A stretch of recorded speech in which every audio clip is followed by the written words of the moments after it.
itu kodrat tuh, ya. Nah, itu kodrat wadahnya, ya. Nah, jadi kalau dia dilahirkan di dunia ini dia bawa wadahnya nih, ya. Kodratnya ini dia bawa. Jadi yang dikatakan kodrat memang sudah dari sananya sudah ada, ya. Nah, gitu. Nah, inilah yang akan menjadi tajalli zohir.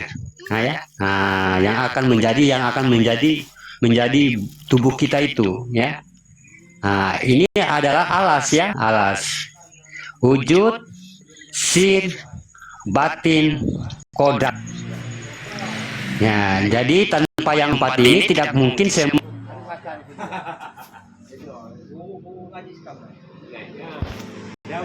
dari kejadian asmanya atau namanya tadi. Nah, makanya Allah mentajalikan lagi nih sifat wujud awal, ya. Waktu itu belum berasma, ya. Waktu itu dia belum bernama sama sekali, belum ada yang memanggil dia nama Allah, ya. Nah, belum ada yang memanggil dia nama Allah tuh, ya. Nah, kita sebut nama itu dengan sebuah, makanya disebut dengan nama sebuah wujud, ya. Dahulunya kala itu dia masih dikatakan wujud. Kala itu wujud ini berkehendak, ya, pada dirinya. Dia berkehendak nih, dia berproses menjadikan landasan dari yang empat itu. Nah, diambilnya satu tuh, ya. Pertama diambil batin. Nah, namanya batin awal atau dikatakan batin fa, ya. Batin fa ini apa? Batin alam,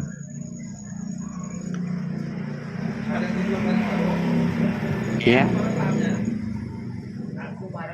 Nah, apa yang diambil pertama yaitu batin fa, ya, setelah wujud tadi, ya. Nah, batin fa ini atau dikatakan batin rahasia, ya, batinnya alam. Nah, itu ada empat. Yang pertama disebut dengan batin nafas. Nah, nafas, ya, nafas kita nih, bukan nyawa, ya, bukan nyawa tapi nafas. Nah, nafas itu sebuah kodrat, ya. Nah, ini nafas ini tempat, ya, wadah lagi dia, wadah, dia kodrat, yaitu yang sesungguhnya. Nah, yang kedua batin tanafas, yang ketiga itu nufus, yang keempat batin anfas. Ini semua tidak kelihatan nih, ya.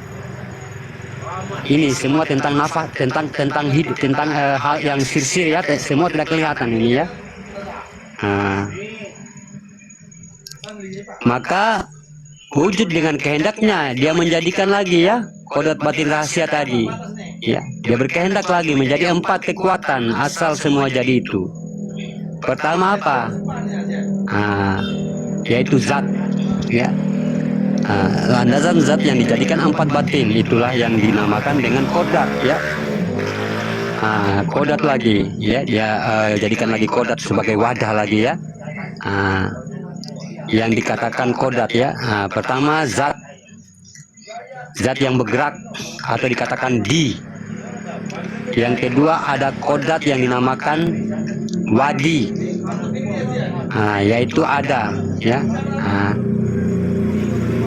Kodrat yang bersifat alam yaitu madi, dan ada kodrat zat yang terlihat yaitu manikam. Makanya pancaran mani itu kelihatan, ya. Itu manikam, ya, kodratnya, kodrat zat tuh, ya, mani itu. Itu yang kelihatan tuh. Jadi empat ini sudah bertajalli lagi, ya, dari batin awal tadi. Setelah batin awal melahirkan empat zat, maka wujud ini berkehendak lagi terhadap dirinya, ya. Makanya dalam janin itu kan dia berproses itu, ya. Dia proses dari pancaran air kehidupan menjadi darah, ya, segumpal darah, daging, tulang. Itu dia proses, ya. Dan yang menjalankan proses ini karena ada pemiliknya di samping, ya. Ya, makanya dikatakan ruh mani, Ya kalau nggak ada ruh maninya ini, kalau nggak ada ruhnya nggak bisa berproses dia. Ya, nggak bisa proses, nggak bisa hidup ini. Ya, nggak bisa berproses. Makanya dia dilihat nih, disaksikan nih. Ya, dia melihat dirinya sendiri. Ya, dia melihat diri sendiri, dia melihat dirinya sendiri yang artinya zahirnya itu berproses. Ya, dia melihat ada yang menyaksikan di situ. Ya, ada yang menyaksikan. Ya, sehingga dia berproses dari aset tetes mani menjadi darah, menjadi daging, ya, sampai dia sempurna. Ada yang menyaksikan di situ, ya, ada yang menunggu di situ, ada yang menunggu. Kalau nggak menunggu, kalau nggak ada yang menunggu, ini nggak bakalan bisa proses. Ya, makanya tidak semua air mani itu bisa menjadi janin. Ya, kalau janin itu kalau air mani ini hidup, ya, ini berarti adalah kehendak Allah, ya, bukan kehendak orang tua, ya, bukan kehendak orang tua, kehendak Allah, ya. Jadi dia berproses, selama dia berproses ini ada yang menunggu, ya, ada yang menunggu di samping itu. Ini sebagai penyaksian, ya, sebagai penyaksian dirinya sendiri. Jadi dengan dia menjadikan lagi 4 nur, ya, tadi 4 zat. Nah, sekarang 4 nur, ya. 4 nur ini dia berasal dari 4 zat tadi, ya. 4 zat ini dia bertajali lagi, ya, dia berproses lagi menjadi 4 nur. 4 nur ini menjadi hayat, ya. 4 nur ini menjadi dia hayat atau menjadi hidup. Pertama dikatakan dengan nur. Itu sebuah kodat hayat yang sangat suci sekali. Yang kedua dikatakan nur ibadah. Nur ibadah ini kalau kita lihat huruf hijaiyahnya, dia ditempatkan di huruf ta, ya, huruf ta 2 titik, ya. Atau sebuah kodat ibadah, atau dinamakan dengan nur Muhammad atau nur yang memuji, ya. Yang ketiga disebut dengan nurullah, ya. Ini nur yang berkuasa, ya. Yang keempat disebut dengan nur hak Allah atau sering disebut dengan nur kadim atau nur yang nyata. Ini sudah kelihatan nih, ya, udah nampak manusia dia, nur kadim ini, ya. Udah nyata dia, udah nyata manusia, udah ada telinganya, udah ada matanya, udah lengkap, udah sempurna nih nur kadim ini, udah sempurna dia. Ya, seperti nyatanya itu seperti terjadi pada alam ini. Itu, ya. Jadi sebagai uluhiyah hayat 4 nur tadi, maka Allah menjadikan dengan wujudnya atau kehendaknya pada dirinya, maka dia menjadikan yaitu sebuah kodat yang nama kodat ini dikatakan alam hayat, alam hidup. Apa yang dikatakan alam hayat? Ada kodat kulit, daging, ada kodat tulang, ada kodat urat. Ini kodat hayat, ya. Contohnya, kalau kita memakai kodat, ya, kodat ini sahabat beriman, ya, kalau kita memakai kodat jasad ini berarti dia hidup, ya, kita ini hidup. Contohnya gerak jantung, dia bisa gerak, ya. Itu dia hidup, ya. Nah, ini yang dijadikan 4 perkara, ya. Setelah itu wujud berkehendak lagi tuh pada dirinya, ya, pada dirinya sendiri. Bahwasanya asal usul semua kodat alam ini atau ma'ul hayat ini terjadi dengan dijadikannya alas dari alam ini, disebut dengan air, api, angin, dan tanah yang berasal dari daging, urat, tulang tadi. Berarti kita sudah sampai pada tingkat ke-6, ya. Jadi demikian sahabat beriman, ya, bertajali dalam kehendak wujudnya semata, maka dia jadikanlah bukti sebuah al-kisah atau awal, ya, tadi berupa kitab yang dinamakan kitab, artinya kitab Al-Quran ya, kitab Qauli ya, atau kitab Al-Quran. Kenapa namanya kitab Qauli? Karena Al-Quran berasal dari wahyu. Wahyu itu adalah kekuatan kita. Jadi contoh kauninya kalau kita lihat alif garis lurus, tidak semua garis lurus bernama alif. Kauninya kenapa? Karena alif namanya, ini kodat ya, itu dinamakan kauli. Setelah dituliskan 4 perkara tadi, maka dihimpunlah semua kodat tadi semuanya, yaitu dengan 7 kali 4. Kenapa dibilang 7 kali 4? Karena 7 adalah kodat sifat. Maka bersifatlah kodat itu terhimpun menjadi kodat sifat. Jadi sebanyak itu bagaimana kita menghitung 4 kali 7 itu? Ya, dia sudah terhitung dalam hitungan 28 ya. 28 ini adalah kodat hijaiyahnya yang ada pada juz amma. Ya. Berarti asalnya usul apapun sudah ada pada 28 ini.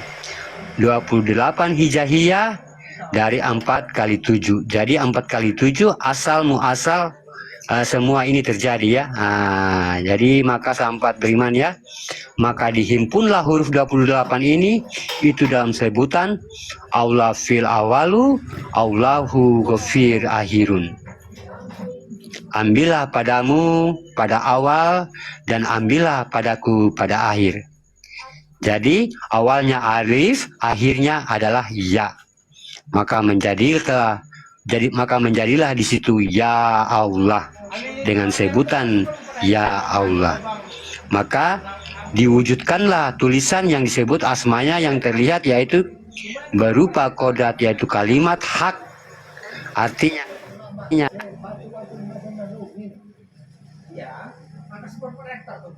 dikatakan Allah ya. Jadi manusia itu berasmakan Allah semua ya. Mana kamu memandang, di situ wajah-wajahnya Allah. Itu yang bernamakan, yang berasmakan Allah semua tuh ya.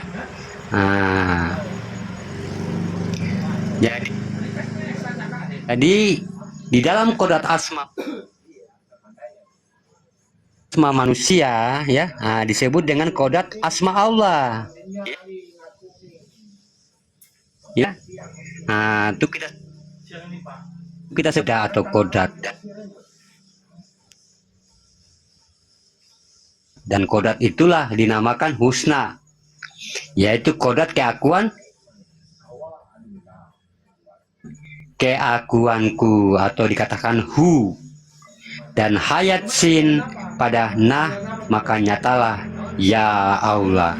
Himpunan dari 28 sudah menjadi satu panggilan, yaitu bernama Allah. Ya, udah paham kita sahabat beriman ya.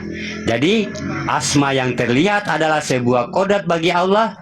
Jadi nama itu bukan sebuah keinginan, tapi nama itu adalah kesempurnaan himpunan ya, yang telah terhimpun menjadi sebuah kodat, dan kodat itu adalah kodat Tuhan yang diberi nama wujudku maujud ya.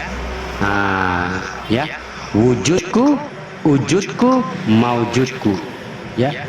Ada yang berwujud dan bermaujud, maka wujud pada nama pertama disebut dengan isim, wujud kedua disebut dengan ismi, wujud maujud ketiga disebut dengan asma ya. Dan nama tersebut adalah menjadi kodat bagi diriku, bagi ketuhananku, dan bagi hambaku. Kenapa memanggil Allah yang datang manusia? Karena manusia itu adalah asmanya Allah, isimnya Allah, dan isminya Allah ya. Makanya azan itu kalau dia memanggil Allah wa akbar, kenapa manusia yang datang? Karena manusia itu namanya Allah atau asmanya Allah ya. Subhanallah ya. Mungkin ada yang mau bertanya, silakan. Yang mungkin yang tidak dimengerti tadi, silakan bertanya. Alhamdulillahirabbil alamin. Selalu Pak Guru. Alhamdulillah. Kenapa alam batuk? Alhamdulillah. Alhamdulillah. Makanya kalau ada pengkajian marifat, kalau dia menyebutkan aku adalah Allah, itu mereka langsung yang ahli-ahli ini ya, artinya itu kadang-kadang orang sebagian langsung menghujat, kamu ini ngaku-ngaku Allah, padahal sudah diterapkan ya kajiannya dalam Al-Quran itu.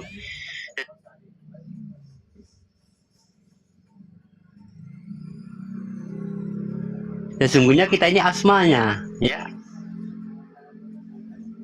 atau dikatakan kita ini mana kamu memandang di situ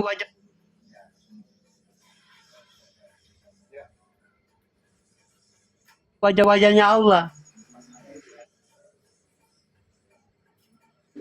Nah ya, nah gitu, kita semua itu wajah-wajahnya Allah tuh ya, semua kita berasmakan Allah tuh. Makanya kalau kita mengatakan diri kita Allah, kita nggak apa, kita harus paham dulu, ini apa yang dimaksud. Apakah yang dimaksud adalah nama, atau yang dimaksud dia mengaku sebagai Tuhan? Kalau dia mengaku saya adalah Allah, berarti dia belum tentu mengaku sebagai Tuhan di situ ya. Nah, kecuali dia mengatakan saya adalah ilah.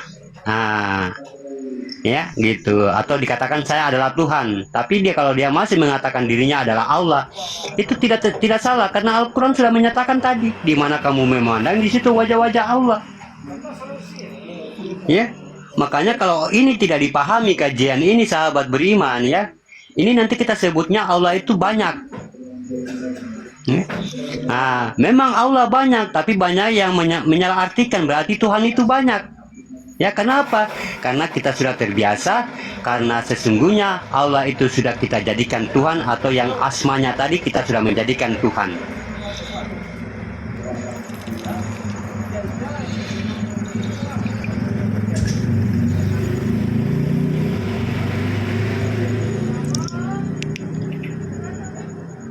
Masya Allah, Bang Baria sehatkah? Alhamdulillah sehat. Alhamdulillah sehat. Masya Allah, ceria mukanya ya, karena kumisnya udah nggak ada tuh.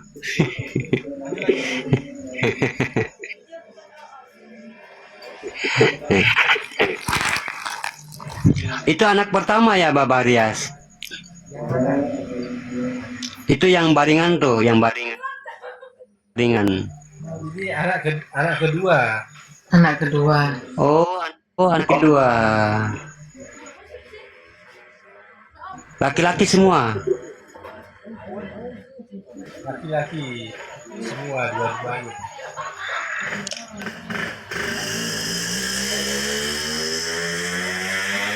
Masya Allah. Ya. Waalaikumsalam warahmatullahi wabarakatuh.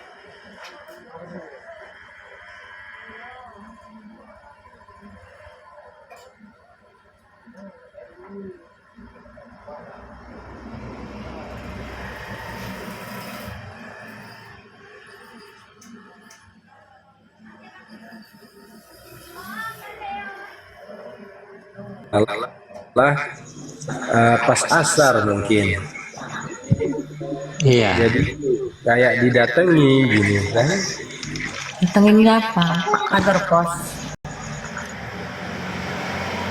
Dia bilang gini, saya baringan waktu itu lagi baringan.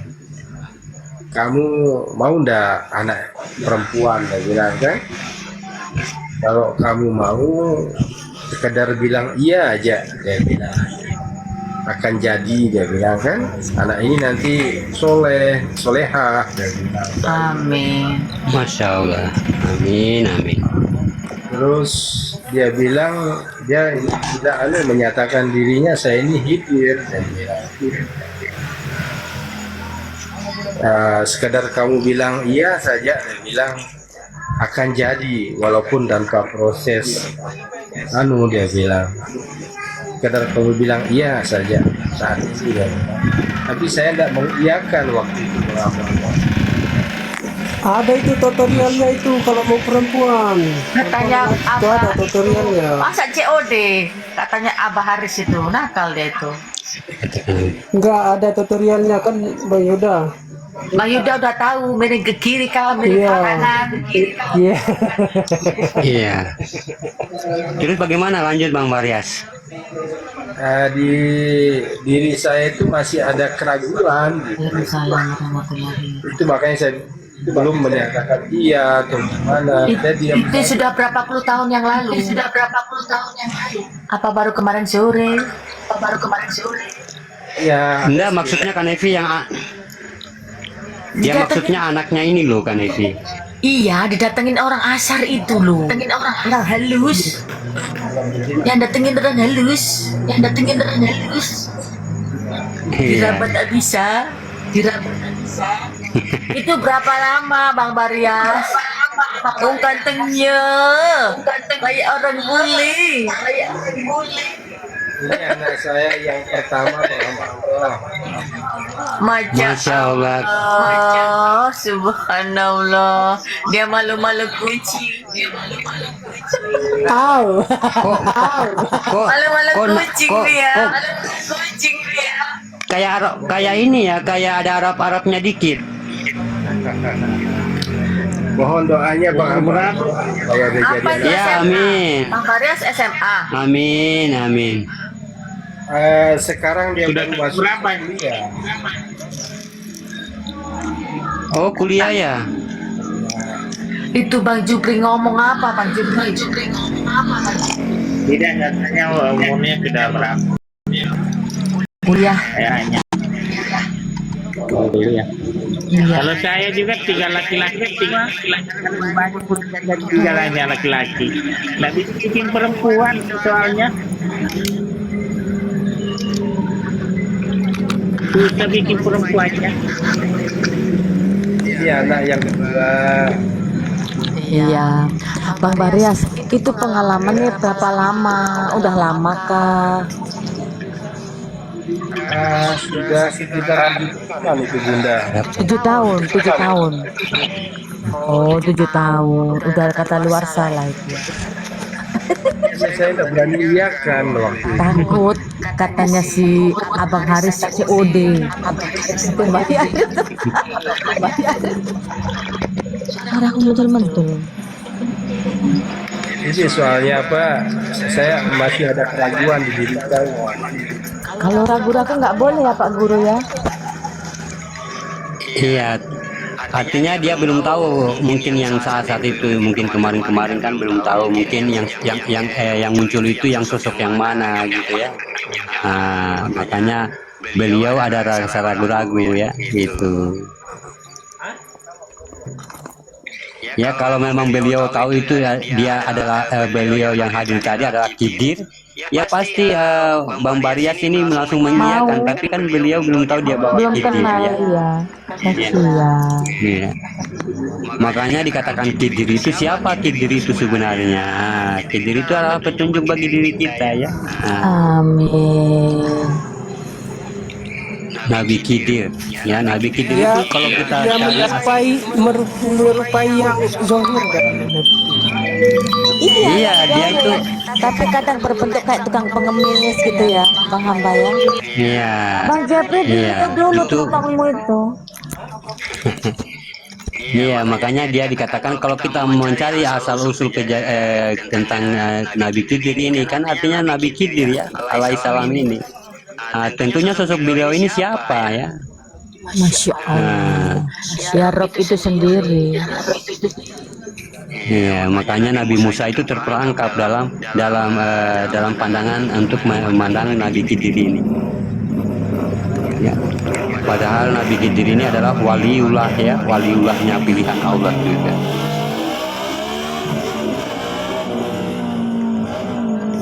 Penguasa air ya.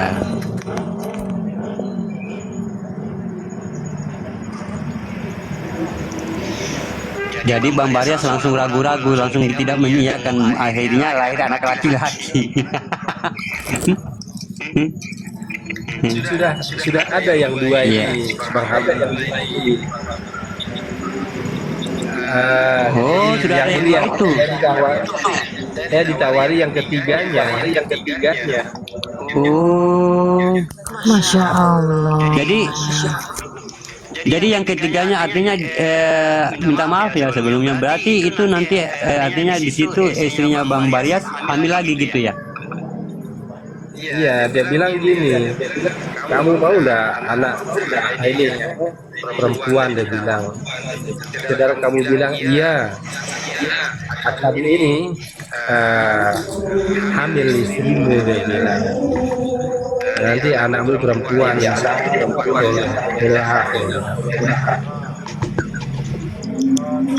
Tapi Bang Baryas ragu. Iya, ragu. Jangan, kan udah ada Pak Guru. Yakinlah. Iya. Iya, masih dulu kan. Nanti dalam hati gini nih, nanti ulang lagi dong gitu, ulang lagi dong gitu. Iya, Nanti itu sebenarnya nanti ya. mantunya semuanya perempuan, tenang aja. Perempuan, tenang aja. Iya dong, anaknya cowok-cowok. Tenang aja, nanti dapat anak perempuan semua nanti, tenang aja. Itu Alan Umar kelihatan di sini Alan.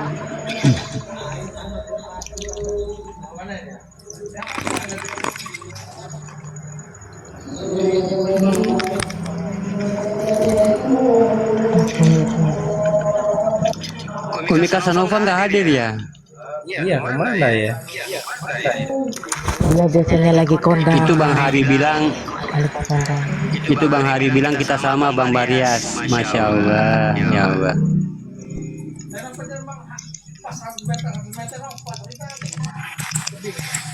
Saya mau cas dulu HP, kayaknya mau mati HP. Oh iya, Bang Baryas silakan. Saya cas dulu ya Bunda ya. Iya, iya, silakan. Saya tetap aneh ini. Standby lah. Iya, silakan. Kalau hostnya itu dicas terus, karena setengah jam itu kalau nggak dicas, itu langsung mati. Silakan Bang Bari, silakan.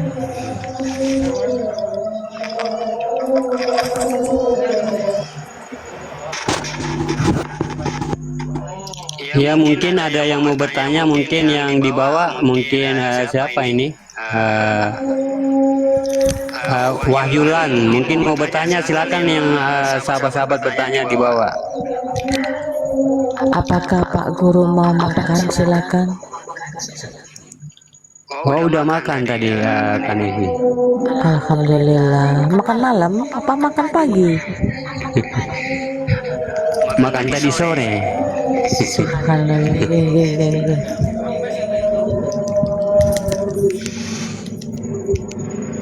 Pakai aki biar tahan baterainya. Jadi semuanya butuh persajalian, kata Wajilan. Iya. Kita lanjut, kalau nggak ada yang bertanya berarti udah pada paham ya. Amin, silakan. Iya, Masya Allah ya. Tentunya kalau kita artinya dalam pengajian ini ya, ini pengajian ya, artinya insya Allah kita semua ya, Allah memudahkan kita untuk memahami ya. Allah mudahkan kita ya, menjadikan paham ya. Allah mudahkan kita bagaimana ya.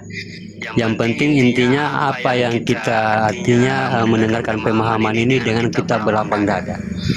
Artinya jangan kita mendengarkan sebatas pikiran kita ya. Tapi kita menempatkan hati kita dalam pemahaman itu. Ya. Karena apa? Kadang juga ada pemahaman yang tidak bisa ditempatkan dengan akal. Nah, inilah kekuasaan Allah yang kadang membuat kita kadang-kadang bingung ya. Makanya manusia kadang-kadang digulingkan oleh akalnya sehingga tidak mampu menerima pemahaman orang lain. Ya. Dengan tidak mampu dengan pemahaman orang lain, sehingga mereka itu kayak gimana ya? Karena apa? Pemahaman hanya dihadirkan kepada, artinya hanya cukup dimampirkan kepada kepalanya ya. Makanya dalam Al-Quran itu mengatakan, ya berlapang-lapanglah kamu di situ dalam majelis. Ya. Berarti kita harus melampang-lampangkan dada kita. Artinya kita harus dada kita ini artinya yang mendengarkan ya, yang kita mengedepankan ini adalah dada kita. Kenapa? Dia akan yang menjelaskan semuanya ya, karena pemahaman ini kalau memang benar dalam Al-Quran, kajian dari Al-Quran, tentunya dia tidak akan bertolak belakang dengan diri kita ya. Kadang-kadang memang tidak bisa, kita kadang-kadang masih merasa bingung. Kenapa ya? Karena kita hanya setakat di kepala ya, artinya setakat di pikiran, cuma mampir di akal ya. Gitulah sahabat beriman ya. Makanya bagaimana orang-orang yang memang sudah tidak dikehendaki oleh Allah tentang hidayah ya, karena kenapa tidak sampai di kolbunya? Karena memang sudah ditutup ya, ditutup oleh Allah. Allah sudah tutup dengan maksudnya kita itu tidak menempatkan apa yang dipahamkan dalam hati. Kita tidak menempatkan hati kita. Kenapa? Di situ keegoan kita ya, artinya besar ya, masih keegoan kita masih merasa besar. Masih merasa besar, masih merasa nyata kita ya, masih diri kita yang benar, apa yang diutarakan oleh akal ya, itu yang masih benar. Sehingga apa yang dipahamkan, di situ akal yang mencerna ya. Makanya akal itu kadang-kadang dia terguncang ya, bingung. Karena apa? Memang dia tidak sampai, akal ini tidak sampai, tidak akan mampu. Dia akan bagaimana tidak mampu untuk memahami tentang Tuhan itu, tidak mampu dia. Ya. Kalau dia mampu, inilah timbul rasa apa yang kita lihat tentang kenyataan itu. Ya. Makanya kalau kita memandang secara lahiriah, sahabat beriman, memandang dengan hati, sebenarnya yang di hadapan kita ini tidak nyata semua. Yang kamu ketemu itu tidak nyata tuh. Ya, termasuk dirimu itu tidak nyata. Ya, apa yang kamu pandang itu, apa yang kamu bertemu dengan sahabat-sahabat itu tidak nyata. Ya. Tidak nyata. Apa yang kamu sentuh itu tidak sentuh, tidak kamu menyentuh. Ya, kamu tidur di atas bantal, ya, itu tidak menyentuh. Ya, jasadmu itu tidak menyentuh di satu apapun benda. Kenapa? Memang di situ kekuasaan Allah. Dia tidak bisa bersekutu dengan yang lain. Ya, makanya para ahli-ahli sains itu sudah menyelidiki tentang bagaimana energi manusia itu sebenarnya apa yang dia sentuh itu dia tidak menyentuh. Ya, contohnya kita menekan satu meja ya, menekan satu benda. Itu sebenarnya tidak menyentuh, tidak menekan. Sama halnya kayak magnet gitu ya, magnet dia ada bertolak belakang antara negatif sama negatif. Kayak gitu tuh. Ya, makanya kita ini semua kosong, nggak ada apa-apanya, nggak nyata. Ya, yang nyata itulah yang tidak mau bersekutu itu yang nyata. Makanya kamu merasa nyata itu, kamu merasa memegang itu, kamu merasa melihat itu, karena kamu dirimu itu yang menyatakan merasa itu, merasa ada itu. Ya, gitu ya. Kalau dia sudah menyentuh ya diri halus ini, diri sir ini atau diri kita ini, diri rahasia ini, kalau dia sudah mampu menyentuh benda-benda lain, itu berarti dia sudah tidak, artinya sudah dia tidak dia sudah bersekutu dengan yang lain, tapi dia memang tidak mau. Ya, kalau kita dipegang sama orang lain, itu memang sebenarnya tidak bersentuhan. Ya, kalau secara energi nggak bersentuhan sama sekali. Makanya manusia itu bagaimana ya? sesuatu bagaimana Allah itu mengadakan artinya hidupnya manusia itu artinya sebagai kemujizatan dirinya. Ya, makanya dikatakan manusia itu adalah ajaib, ya, ajaib. Orang tua kita itu menggendong-gendong anak itu dia menggendong keajaiban, ya, menggendong sesuatu yang tidak terlihat. Nah, itulah keajaiban tuh, ya. Makanya kita ini kalau kita menyelam ke dalam, luar biasa keajaiban manusia itu, ya. Sampai kita diputar-putarkan kemana-mana, itu keajaiban luar biasa. Karena kita ini sudah alamnya Allah. Alamnya Allah itu luar biasa, berarti Allah membuat kita, artinya menjadikan kita itu dengan sebaik-baiknya, ya. Hanya butuh kita kembali kepada dirinya, menyelam dalam batin kita, sedalam-dalamnya hati nurani kita ini.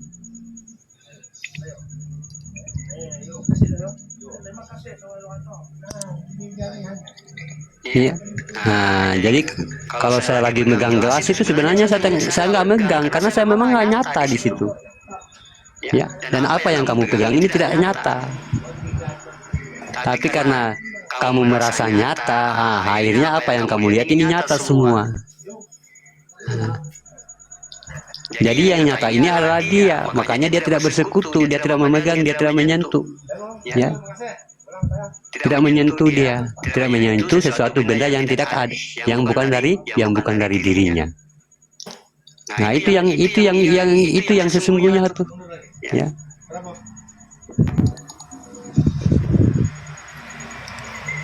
Jadi sahabat berimannya luar biasa manusia itu, ya. Kebesaran Allah, makanya dikatakan akbar, ya, kebesaran Allah. Jadi sahabat berimannya, di dalam kita mendapatkan suatu perjalanan, ya, ke dalam rangka mukorobun, ya, bagaimana kita menetapkan ketuhanan, ya, dan mengukuhkan, ya, ketuhanan pada diri kita. Kita perlu beberapa hal, ya, yang kita ingat. Pertama, kita harus butuh kebenaran, ya. Kebenaran itu ada pada perjalanan dan tajali, ya, daripada sebuah kodrat. Nah, kalau saya mengatakan kodrat ini jasad, ya, jasad. Jadi bagi seseorang yang tidak mampu artinya mentajalikan tersiratnya kajian ini, ya, apa yang disampaikan menjadi wujud yang nyata, ini artinya kita sudah masuk kepada alam kesia-siaan, ya. Tapi kalau kita sudah bisa, ya, bagaimana kita mentajalikan terhadap apa yang dikaji dan terhimpun kepada sebuah wujud, dan sehingga menjadi perbuatan kita dalam keseharian, ini sudah bernama diri, ya. Allah sudah dikatakan kita ini adalah diri itu nafas, ya, diri itu nafas, atau dikatakan wujud. Itu wujud itu diri, ya, diri yang sebenar-benarnya itu yang dikatakan diri, ya. Inilah tujuan daripada segalanya sahabat beriman, ya. Jadi jangan kita hanya sebatas mengumpul-ngumpul. Makanya tujuan dari kajian itu yang begitu, ya. Tujuan yang kita pahamkan itu yang ini, ya. Jadi kalau kita berbicara mengenai hal demikian sahabat beriman, ya, perlulah kita menjadi suatu wujud ma'ul hayat, ya, yaitu sebuah ibu kehidupan, ibu yang hidup, ya. Ibu dari kehidupan, yaitu kodrat ketuhanan yang wajib terjadi dan nyata dijadikan di atas dunia ini untuk menjadikan perjalanan, artinya untuk menjadikan semata-mata perjalanan Allah, atau dikatakan perjalanan hasanah. Ini tuntutannya mubin, ya, atau tuntutan mubinnya. Ini tuntutan mubinnya atau tuntutan yang nyata, ya. Ini yang sangat tinggi, ya. Kalau kita bercerita kebesaran tanpa kita bisa menjalankan kekuatan, ini sia-sia. Kebesaran ini adalah suatu wujud yang harus menjadi artinya tafakur ya bagi kita. Tapi kalau kekuatan ini adalah suatu kenyataan, tajalli kenyataan yang harus dibuktikan. Ya, harus kita buktikan. Kalau kita memang bertuhan, kita harus buktikan dengan tajalli bahwa sesungguhnya aku ini Allah, aku ini ilah. Ya, aku ini yang bernama Allah, wujudku Muhammad, dan yang zahir ini adalah, yang nampak ini adalah ilah. Kita buktikan. Ya, tapi jangan kita tunjuk-tunjuk, jangan kita mengaku sama orang lain, nanti kita dianggap sama orang lain itu orang gila ya. Nah gitu. Nanti orang lain itu ngaku kita, itu udah jadi Tuhan tuh, udah ngaku jadi Tuhan tuh, ya. Nah. Betul. Ya, makanya hanya cukup kita mentajalikan diri kita, ya, mentajalikan bahwa kalau memang Tuhan itu nyata, kita tajalikan, kita bangkitkan Tuhan itu dalam diri kita, ya, sehingga dia mampu menguasai diri kita ini ya. Jadi dalam hal ini sahabat beriman ya, menjadi zahirnya Allah Rabbil Alamin, menjadi wujudnya Allah yaitu Ilahin Nas. Ya. Nah, kalau kita dipandang kepada alam semesta sebagai Rabbil Alamin, diri ketuhanan tuh kekuasaannya. Kalau sudah masuk ke dalam diri kita, itulah Ilahin Nas. Jadi kalau ini belum mampu kita nyatakan sahabat beriman dengan tajalinya, ini belum akan kita membuka ya suatu kenyataan atau reaksi. Karena apa? Karena tuntutan kita bertuhan ini hanya bagaimana Allah mengatakan harus syahada, tafrid dan tajrid, berhubungan, merasakan, mengalami.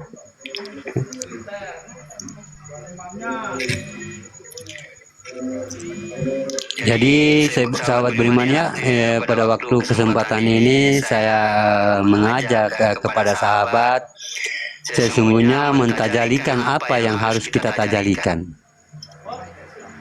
Apa yang harus kita tajalikan pada wujudnya ini, pada wujud diri kita. Bagaimana kita mentajalikan Rabbil Alamin itu? Kenapa? Kalau memang sudah nyata diri menjadi sebuah wujud ketuhanan yang diasmakan sebagai Allah, berarti sarannya adalah menuju Rabbil Alamin. Ya. Kalau wujud ini dijatuhkan keakuan ketunggalannya yang menjadi sembahan dirinya, ini yang dinamakan Ilahin Nas, ketuhanan diri, ya, bukan ketuhanan alam. Ingat, posisi di situ dia aftar menandakan ketuhanan alam. Kalau dia posisi badal, dia menandakan ketuhanan diri.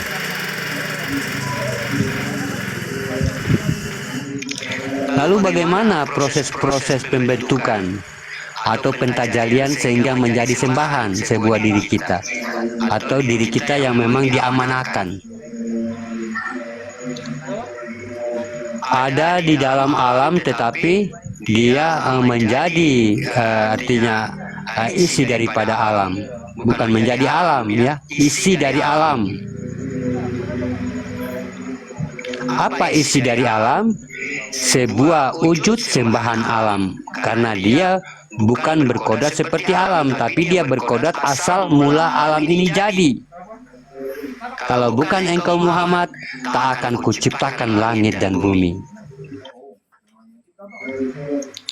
Nah, ini dia masuk kepada makom Rabbil Alamin. Ya, dia masuk pada makom Rabbil Alamin. Pentajalian ini kita harus mampu ya melihat mana alam yang di luar, itu di dalam diri kita, ya. Ya, kita memandang alam yang di luar itu semua ada di dalam diri kita.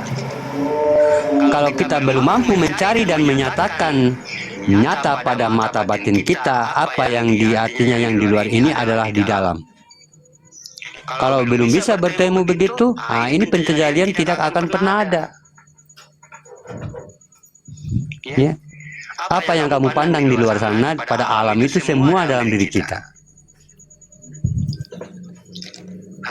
Bagaimana matahari bisa tunduk gitu kalau kayak gitu?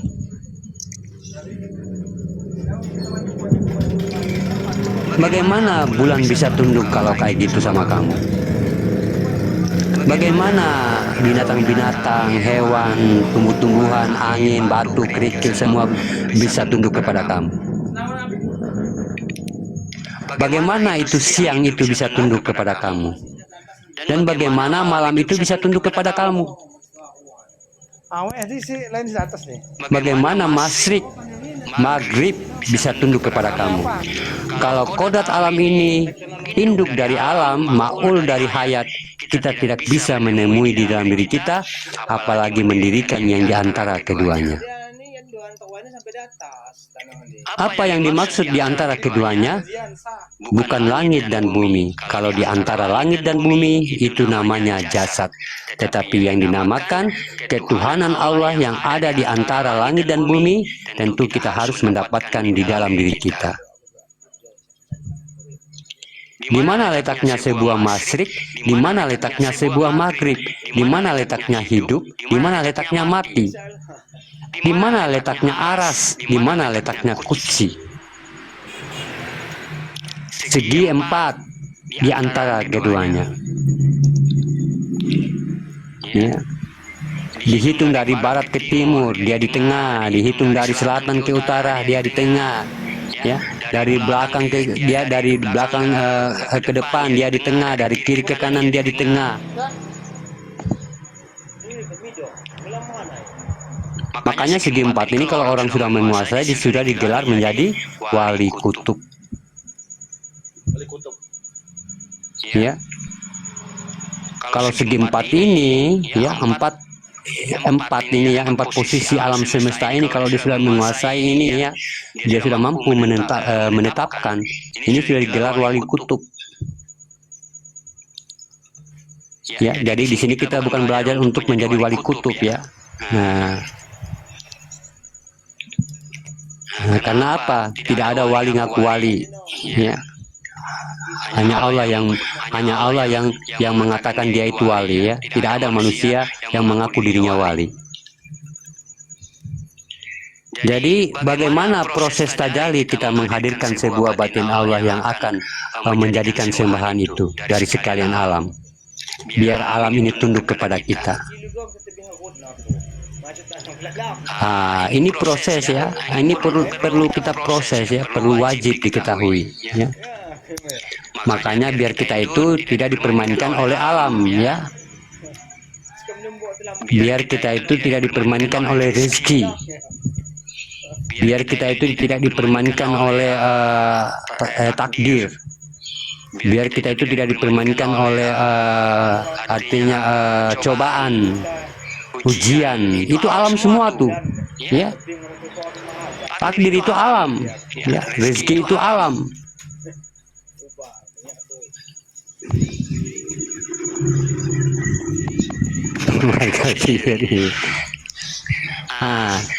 Dan sahabat beriman ya, tadi kayak macam ada ini Bang Kahar ya, Bang Penatua, mana dia?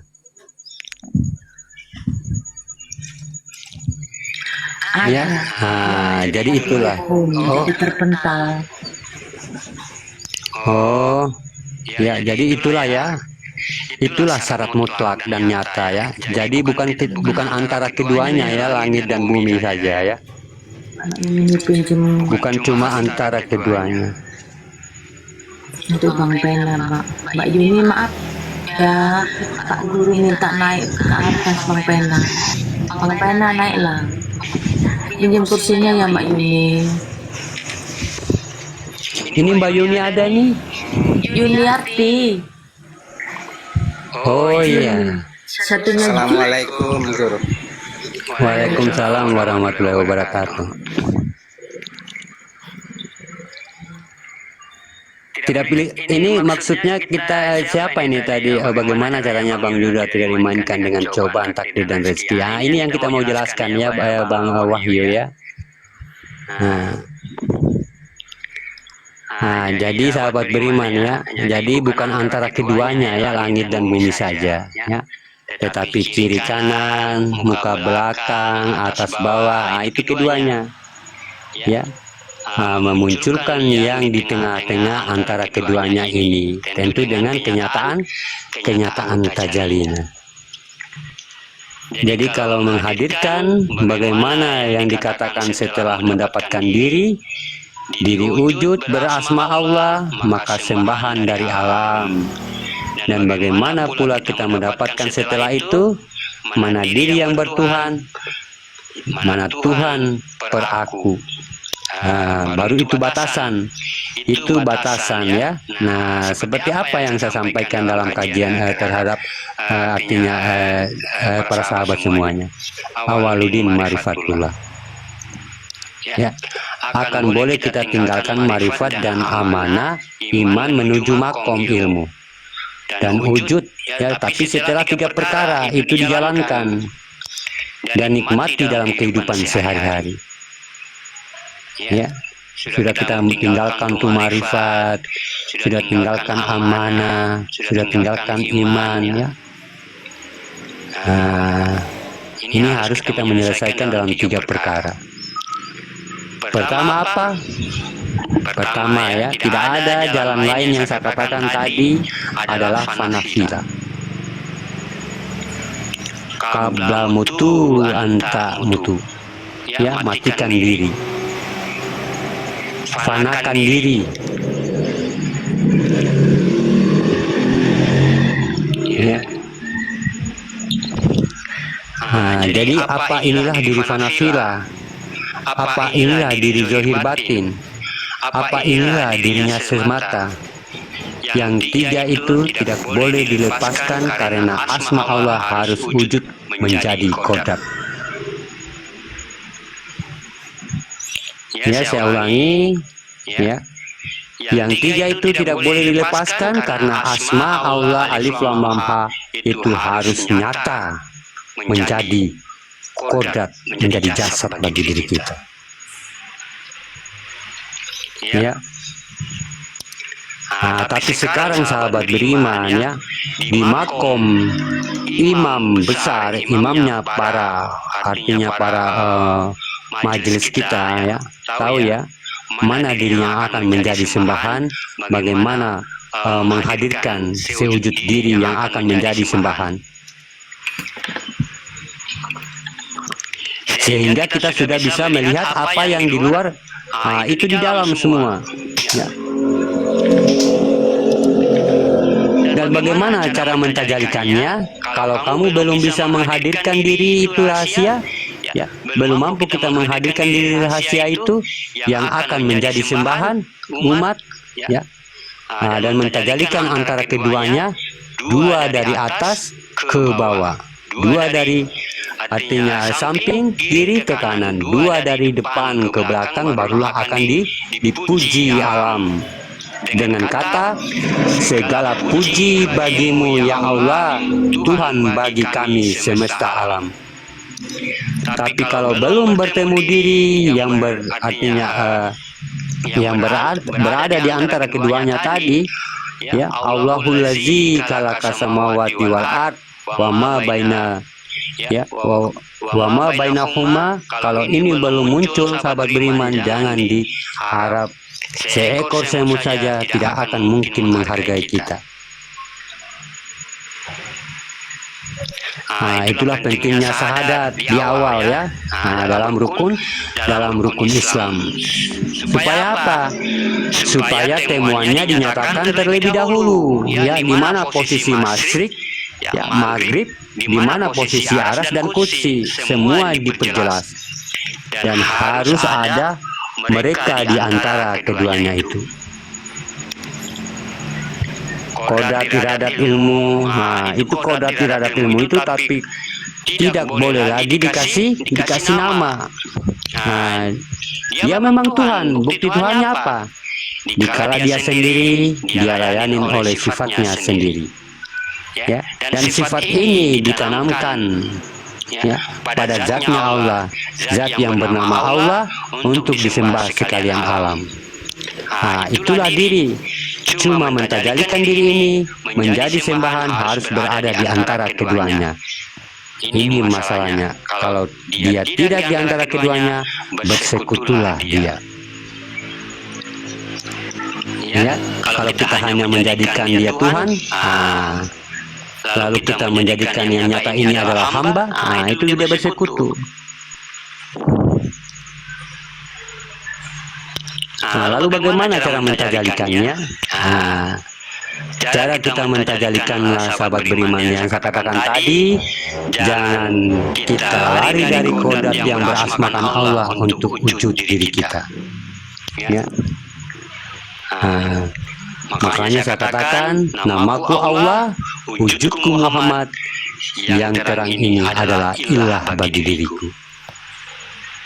Ya, gitu ya. Jadi yang mana yang sembahan itu? Yang sembahan itu yang Robil Alamin, yang kekuasaanku tuh, yang sifat melayaniku nih. Ya, jadi saya melihat kehambaanku, saya melihat sifatku nih, selalu senantiasa bagaimana dia berkehendak untuk saya. Ya, yang menyaksikan siapa? Yang menyaksikan diriku, diri ilahku, diri ketuhananku sendiri.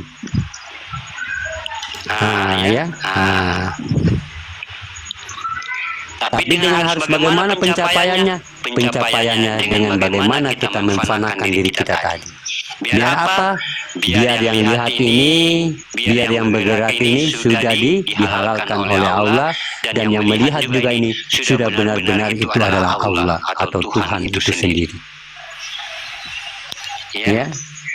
Jadi dengan memfanakan tadi artinya biar kita lebih matang, ya, lebih paham siapa yang memandang ini dan siapa yang bergerak ini. Yang bergerak ini atau sifat ini adalah kehambaan bagi diri kita. Ya, ini yang bersifat ini yang senantiasa melayani diri ilahnya atau diri jasadnya ini yang dikatakan zat. Dan yang memandang ini yang memandang persaksian dirinya sendiri. Ya. Jadi kita hanya fokus di situ ya, fokus di ayan karazia atau dikatakan dengan jasad yang sudah dihalalkan oleh Allah. Kenapa dikatakan jasad yang sudah dihalalkan oleh Allah? Karena yang memandang itu sudah ilah, yang memandang itu sudah Tuhan. Ya. Jadi kalau kita ingin mencapai begitu, sahabat beriman, dengan terutama kita tadi harus fanafila, ya. Harus fanafila, ya. Harus dirinya semata, harus zahir dan batin, ya, tidak boleh kita lepaskan, ya, karena nama Allah harus menjadi kodrat, ya, yang nama Allah tadi harus hidup. Alif Lam Lam Ha itu harus wujud menjadi jasad kita. Itulah diri Tuhan tuh. Ya, sehingga Allah tadi yang dikatakan asma akan goib. Dia goib akan tenggelam. Jadi asma Allah ini sudah hidup. Makanya dikatakan goib. Ya, dia goib. Allah goib. Kita harus nyatakan, ya, asma Allah itu hidup, ya, dalam diri kita sebagai Tuhan yang bernama Allah berwujudkan Muhammad. Muhammad sebagai kehambaan bagi diri kita, yaitu wujud atau sifat. Ya, dengan cara itu, ya.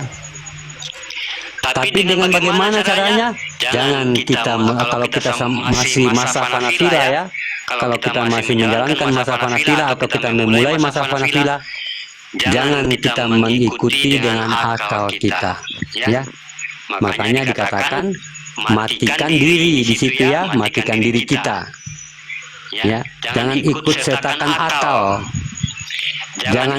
jangan sertakan ilmu, ya. Jangan sertakan iman, jangan sertakan amanah. Lepas marifat, tinggalkan marifat, putus marifat. Putus makom ilmu, ya.